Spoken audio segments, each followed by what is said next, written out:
पंतप्रधान नरेंद्र मोदींनी स्वातंत्र्यदिनी लाल किल्ल्यावरून केलेल्या भाषणातून नव्या चर्चेला तोंड फोडलंय। नारी शक्ती वंदन विधेयक विरोधकांच्या राजकारणाचा बळी ठरल्याचा आरोप पंतप्रधान नरेंद्र मोदींनी केलाय।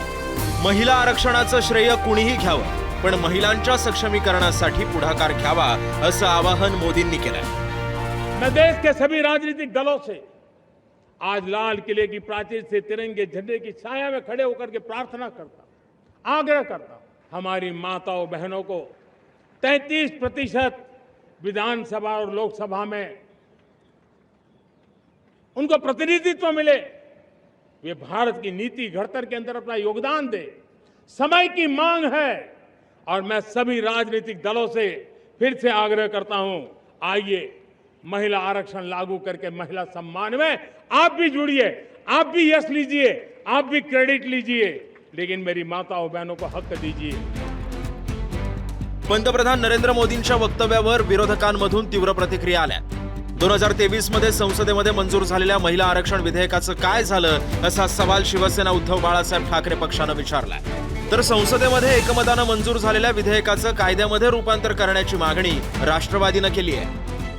बिल ऐतिहासिक आहे असं कोण म्हणताय? केंद्र सरकार म्हणताय। जर बिल ऐतिहासिक असेल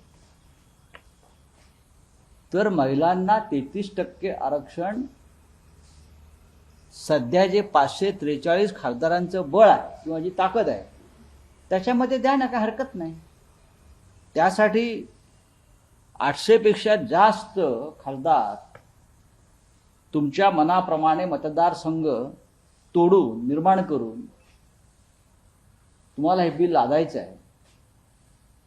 आमचा सगळ्यांचा त्याला विरोध आहे। तर महिला आरक्षणाचं बिल हे लोकसभेत आणि राज्यसभेत 2023 मध्ये पास झालेलं आहे। 2023 मध्ये एका मताने आम्ही सगळ्यांनी मिळून लोकसभेत आणि राज्यसभेत ते ऑलरेडी पास केलेलं आहे। त्याच्यामुळे महिला आरक्षणाच्या बाबतीत सगळेच पक्ष एका मताचे आहेत आणि आमच्या सगळ्यांचीच इच्छा आहे की लोकसभेमध्ये आणि विधानसभांमध्ये महिला आरक्षण लवकरात लवकर त्याची अंमलबजावणी व्हावी। आणि हे बिल एका मताने, मी पुन्हा रिपीट करते की एका मताने 2023 मध्ये आम्ही सगळ्यांनी पास केलं। विरोधकांचा दावा मुख्यमंत्री देवेंद्र फडणवीसांनी खोडून काढलाय।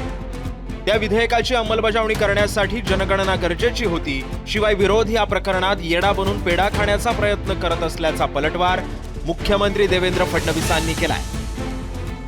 2023 मध्ये संविधान संशोधन करून ज्यावेळी महिला विधेयकाला मान्यता दिली त्यावेळी 2 कंडिशन त्याच्यामध्ये टाकण्यात आलेल्या आहेत। सेन्सस पूर्ण करणं आणि सेन्सस पूर्ण करून डिलिमिटेशन करणं आणि त्यानंतर महिला विधेयक लागू करणं। त्यामुळे जोपर्यंत सेन्सस पूर्ण होत नाही आणि डिलिमिटेशन होत नाही तोपर्यंत महिला विधेयक लागू होऊ शकत नाही। आपल्या बोलीभाषेमध्ये येडा बनून पेढा खाणं हे बंद करा। खरोखर महिला आरक्षण आणायचं असेल आणि महिला आरक्षणाला तुमचं समर्थन असेल तर संविधान संशोधनाला मान्यता द्या, 2/3 मेजॉरिटीने ते मंजूर करा, तर आणि तरच महिलांना 2029ला आरक्षण मिळू शकेल। नाहीतर खायचे दात वेगळे आणि दाखवायचे दात वेगळे हे विरोधी पक्षाने करू नये। मतदारसंघ पुनर्रचना विधेयक विरोधकांनी संसदेमध्ये मंजूर होऊ दिलेलं नाहीये। महिला आरक्षण विधेयकाला मात्र कोणाचाच विरोध नाहीये। महिला आरक्षण विधेयक लागू करायचं, मतदारसंघ पुनर्रचना विधेयक मंजूर करावं लागेल असं सांगून विरोधकांची कोंडी करण्याचा प्रयत्न केलाय असंही सांगण्यात येत आहे। ब्युरो रिपोर्ट, जय महाराष्ट्र, नवी दिल्ली।